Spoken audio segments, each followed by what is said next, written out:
జనసేన అధినేత కొణిదెల పవన్ కళ్యాణ్ పిఠాపురం నియోజకవర్గ ఎమ్మెల్యేగా అత్యధిక మెజారిటీతో గెలుపొందడంతో పాటు రాష్ట్రంలో కూటమి ప్రభుత్వం ఏర్పడాలని ఎన్నికల ముందు విశ్వ హిందూ పరిషత్ పిఠాపురం గౌరవ అధ్యక్షులు సూరవరపు సత్యరాజు పిఠాపురం సూరవరపు వారి వీధిలో గల శ్రీ అభయాంజనేయ స్వామి వారికి మొక్కుకున్నారు. తాను మొక్కుకున్నట్టుగా రెండు జరగడంతో అభయాంజనేయ స్వామి వారికి సూరవరపు సత్యరాజు 101 టెంకాయలు కొట్టి మొక్కు చెల్లించుకున్నారు.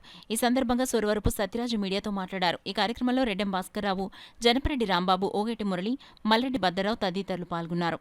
అసెంబ్లీ ఎలక్షన్ నిమిత్తం పవన్ కళ్యాణ్ గారు పిఠాపురంలో అత్యధిక ఓట్ల మెజార్టీతో గెలిస్తే 101 కొబ్బరికాయ కొడతానని మొక్కుకోవడం జరిగింది. అది పవన్ కళ్యాణ్ గారు నిన్న రాకతో 70,000 ఓట్ల మెజార్టీతో గెలిచి నేను వచ్చాను పిఠాపురం.